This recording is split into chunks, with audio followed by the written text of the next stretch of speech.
with the whole idea about addressing the challenges that we've had in the past relative to the academic calendar. There were a lot of stakeholders' engagement, including even engagement with the teacher unions. I think after the timetable came out, I mean, there were some outstanding issues that the teacher unions made it clear they want us to resolve. And after meeting with them, I mean, they'd be implementers of the timetable, especially at the school level. The minister felt that it was appropriate to listen to their preference. Because at the end of the day, there is no inherent advantage when it comes to learning outcomes between the two timetables. That is a semester-based or the trimester-based. And so when the implementers could not reach a consensus with the committee, for that matter, even the Ghana Education Service, with regards to the semester, I mean, it became very useful that the minister intervened by reverting the timetable to the trimester system that we Why the need to even change from the trimester to the semester system? What reason? Okay. Yes, so if you recall, last year we had a semester system even at the GHS level.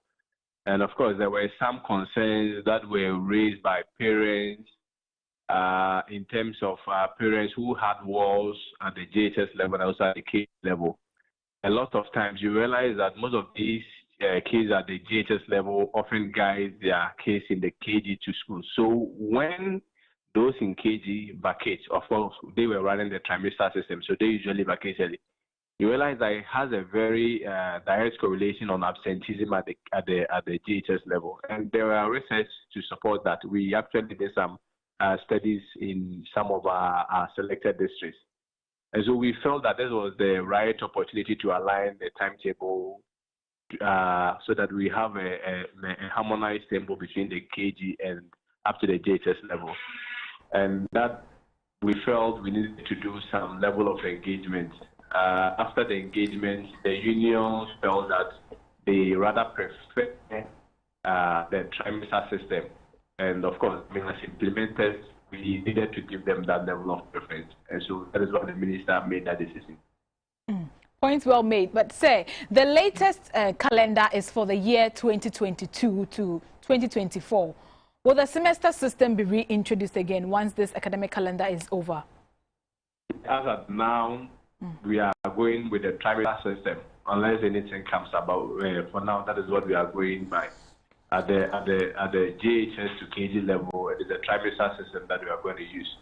Because this time to address the concerns of 2022, even though entirely the committee was to bring out the final document that reflects that of 2022, 2023, and 2024. That will come out in subsequent time. But the pressure we made yesterday borders on the academic calendar for the year 2022.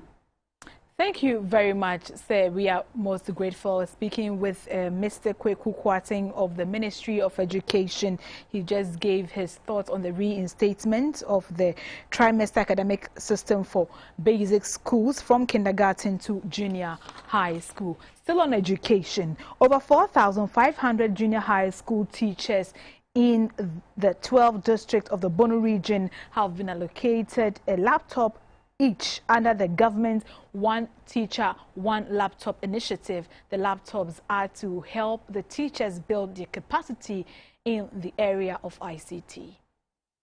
The One Teacher, One Laptop initiative by government through the Ghana Education Service is to facilitate lesson planning, teaching and improve learning outcomes. The Bono regional launch of the initiative attracted key stakeholders in the education sector, including teacher unions, directors of education, managers of educational institutions, teachers and students. The Bono Regional Director of Education, Madam Ivy Owusu, said to achieve quality education, there is the need for teachers to know more about technology and its usage. There is a compelling need in this technological world to equip teachers in Ghana Education Service with basic ICT tools, such as computers, to enhance their capacity in teaching. This need also finds itself expressly in the digitization program of the government, which seeks to formalize the national economy and create jobs. The Bono Regional Minister, Madam Justina Osubanahene, reiterated the importance of education and technology. Let's see how best we can use this laptop to teach for the benefit of the Ghanaian child, for the development of the nation, so that we will be proud of ourselves as teachers who have delivered, and we have delivered very well. Mr. Tan Isaac and Madam Sandra Mensah are some beneficiaries of the initiative. This is a good idea and a good policy by the government of the day. In one way or the other, it is going to help the teachers in preparation of their lesson notes and presentation of their lessons. As far as the items are concerned, I hope teachers will put into good use. It will also help us in our research work so as to develop teaching and learning in our various schools.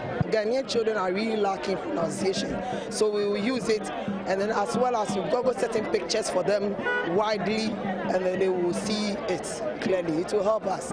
Under the One Teacher, One Laptop policy, the cost of one laptop, which is 1,750 Ghana cedis, is shared between the government, which pays 70%, while the beneficiary pays 30%.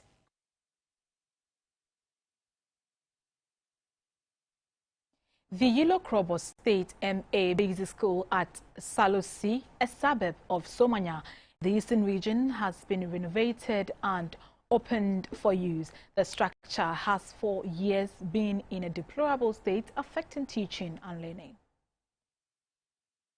The Yilo Krobo State MA Basic School, formerly called Krobo State College, was established in 1938 by E.T. Dada as a private school and was later absorbed by the government.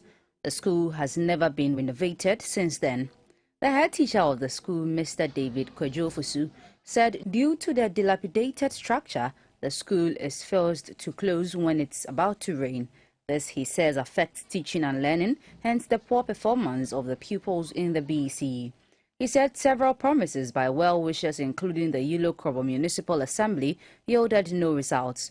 Through the initiative of the Swapo Manye of the Yilo Krobo traditional area, Nana Awu Dede Otino, the school has been renovated by Gold Key Properties and Team CSR. The Municipal Director of Education, Mrs. Veronica Tete, commended the organization for the project. The project manager of Gold Key Properties, Mr. Alexander Dodo, said the project is part of the company's corporate social responsibility.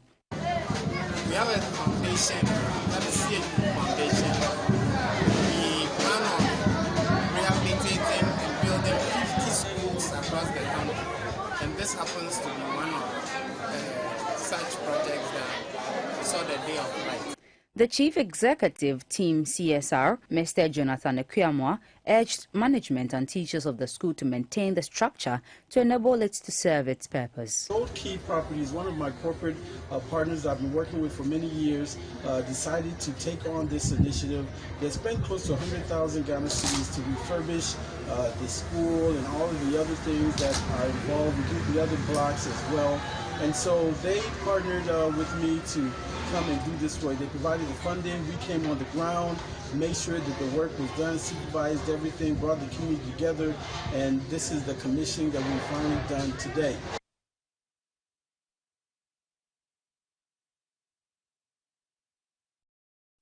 Lagos, the world's largest floating book fair, which operates as part of a Christian outreach, has birthed at Tema Port.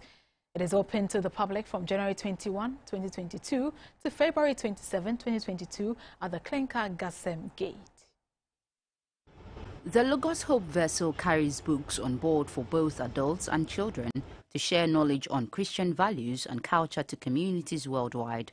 The vessel has been visiting Ghana for the past 45 years.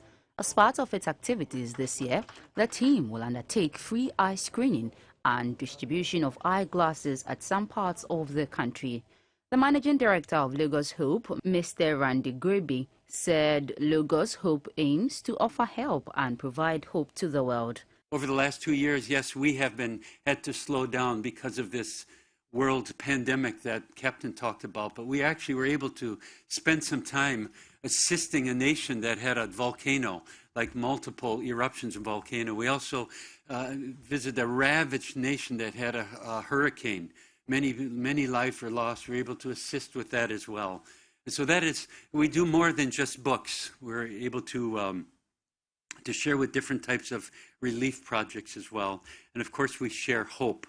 And that's affirming the rights and values that every human being has on planet Earth. An international missionary, Dr. Lawrence Tete, and the municipal chief executive of Tema, Mr. Johannes Ama Ashite, both commended the Lagos Hope Outreach for its activities and urged all to take advantage of the book fair and the health screening exercise. People have sacrificed their homes, their comfort, and they are living on these ships for months, not just weeks.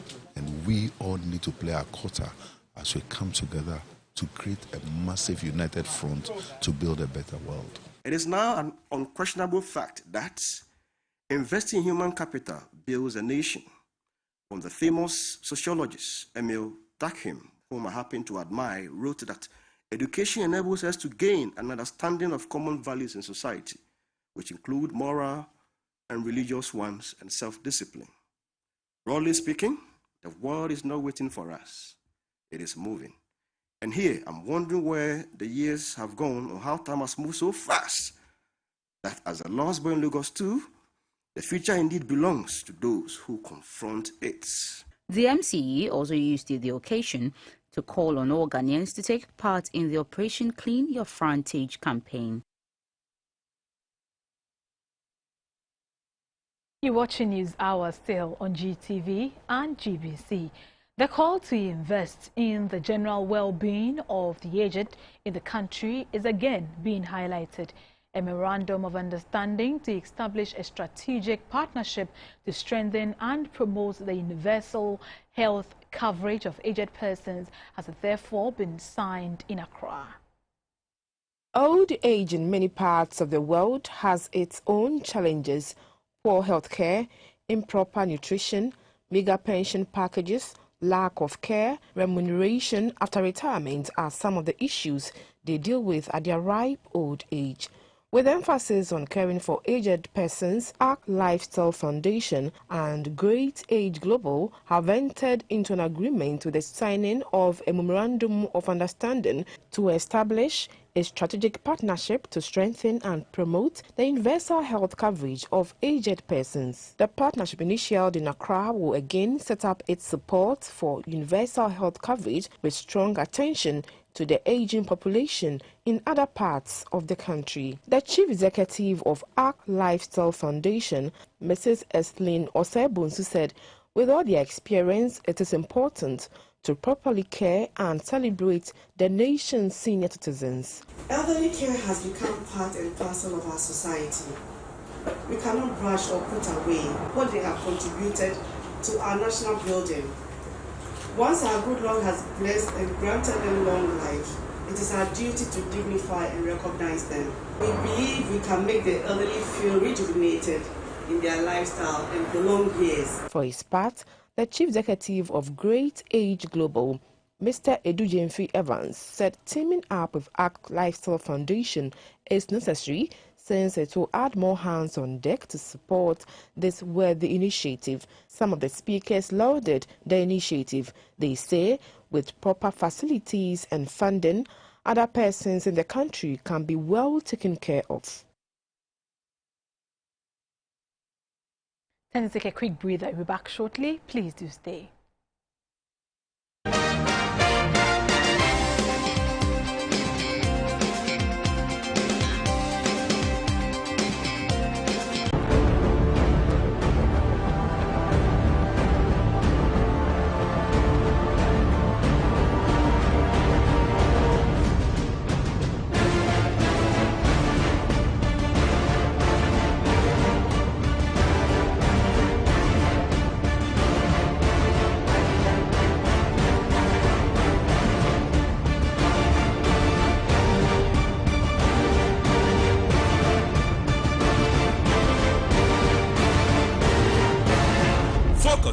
Every Wednesday at 9:05 a.m. live on GBC News, Unique 95.7, and all GBC regional stations, and on Facebook at Ghana Broadcasting Corporation, and a repeat on the same day at 11 p.m. on GTV. Focus, putting the issues in perspective.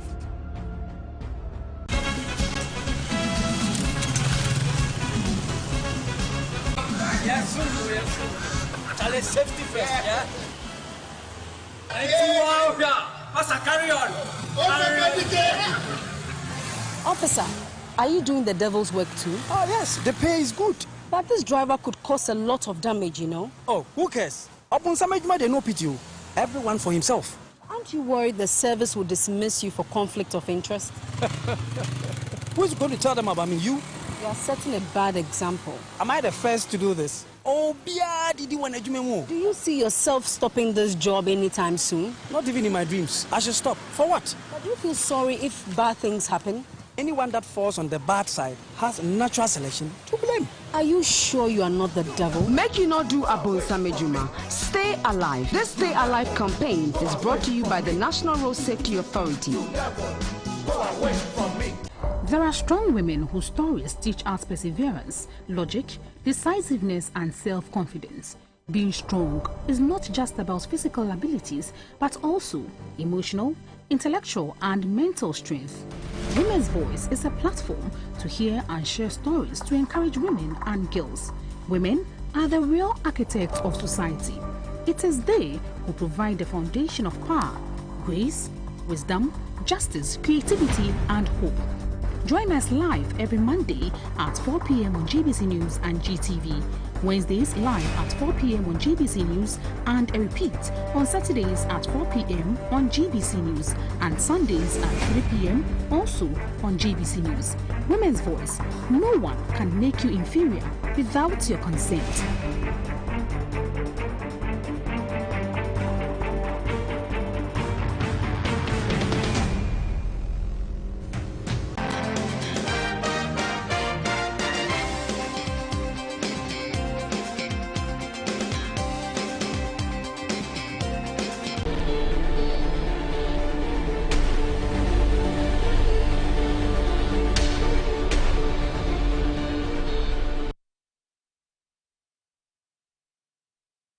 Welcome back. In business today, it is an all-female production house at Mpampa Cereals, where mother and daughter have brought variety of cereals to the doorsteps of Ghanaians over the years, beginning from Nkoko to the hilltops of Weija.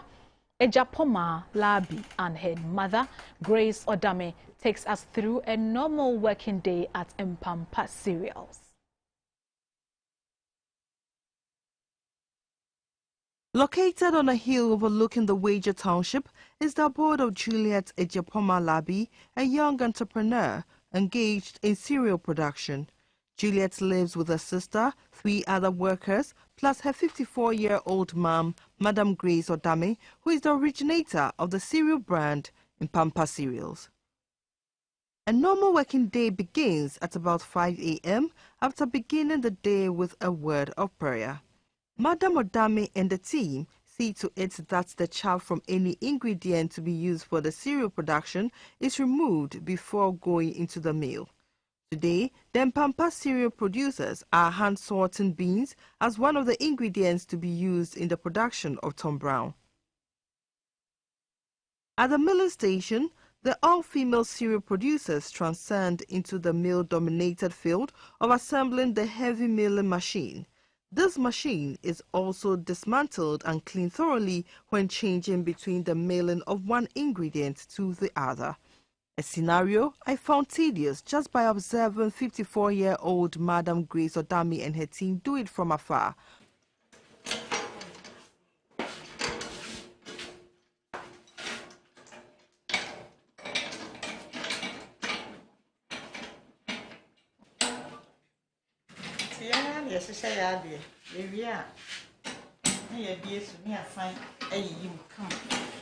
On the production menu for today is Tom Brown, and Madam Grace Odame takes us through the process.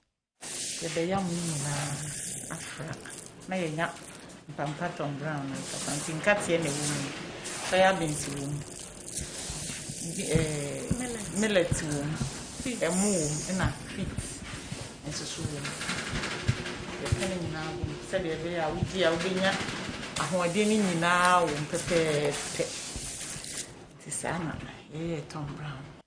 This fine textured Tom Brown powder is the end product from the toils of the all-female team at the end of the day.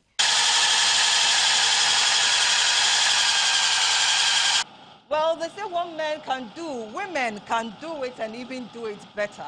And this is what Auntie Grace and her team do every morning, starting around 5 a.m. each day to ensure that we have the quality product from this place. And every product that comes out of this place goes through the mill about 5 times. They rearrange the machine and ensure that everything that is coming out of the mill is of the best quality for the consumer. From the milling room, the ground ingredients are sent to the packaging room where the items are weighed and packaged accordingly. Ejapoma Labi took us through the packaging process. We have small, medium and large. This is the small size, 400 gram, medium size, 700, and the very large size is this, 2.1 kg, which is very, very large. 2.1, accurate.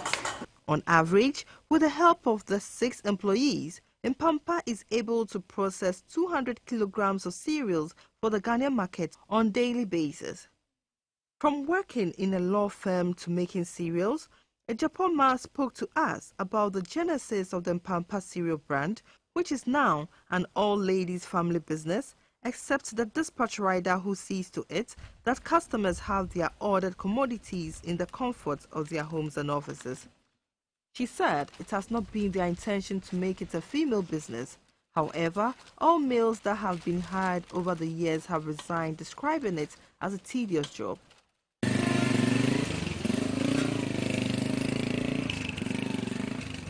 We've had 2 guys coming, and when they come, all they tell us is, they pack their belongings and go. But these ladies have been with us from the beginning, and we are here. Nobody have gone. Everybody have stayed with us throughout these years. So it's been solely ladies. The guys go and come. 2 guys have gone and they've come and left us. I have just 1 lady not staying with us. Everybody stays in this house. It's a home. Over here, it is not a production site. It's a home. According to Ejapoma, her biggest challenge now is the surging price of maize. Prices of cereals on the market is another headache altogether. You go and buy maize, 200 cedis today. In 2 weeks, you go, it is 450 cedis. And the rate at which it is increased, it is not like the normal 20 cedis, 30 cedis. I remember we bought millet for 180 cedis. 2 weeks later, it was 360 cedis. So you end up losing and gaining. So the gaining is not much, but you just need to push through and then strategize and then move forward. And also exportation rate is very, very high. Sometimes someone buys something as little as 40 cedis, which is 2 kilograms. You go to DHL, the person is paying so much. So the person decides not to buy again. And it has really, really been a challenge to us. But to ensure a steady supply of maize, Mpampa has now ventured into maize farming at Prisia in the western region. The company has about 8 acres of maize under cultivation. Whereas the COVID-19 has been a bane to most businesses, Ejapoma says the pandemic has been a cloud with a silver lining for her business. Lockdown came in, people were staying home. This is food. People were eating. So during lockdown, that was when we had the highest rate of orders. Orders were coming in and out. Sometimes a consignment that takes 2 months, it took about 2 weeks to finish. So COVID hasn't really affected us, except the pricing of the cereals, which has been a headache. Purchasing, it hasn't really affected us that much.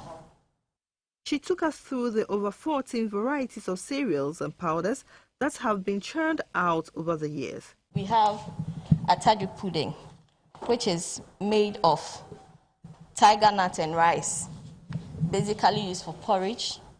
And then the attach, we have two types. This is attach with flour, which is only tiger nuts. And then we have apapansa. This one doesn't have a label yet. This is basically roasted corn. We have what you call the buffalo or bullfruit, what you have on the market. This is already pre-mixed. And then we have this product, which is ready to serve. With this, everything, all you need, you just need just about 1 minute to cook. When you come up here, we have ublayu. Some people call this rocks or capital letters. This is more like a sister to the rocks or ublayu. We have our kose too, to match any other porridge here. We have powdered rice. This is for porridge. You can use it for your swallows, more like TZ. We also have the Tom Brown. This is a Hausa cocoa paste. So instead of buying the millet, sieving it, soaking it overnight, adding spices and all, everything is done in here. There is a perception that partnership hardly works in Ghana, especially at the SME level, but Ejapoma thinks otherwise. She described her partnership with Henry Glover as a game changer. Registering his presence firmly on the export map is the ultimate dream of Mpampa, hence the lacing of his boots to be an active player on the African Continental Free Trade Area turf. Esther Eduohumewu, GBC News, Accra.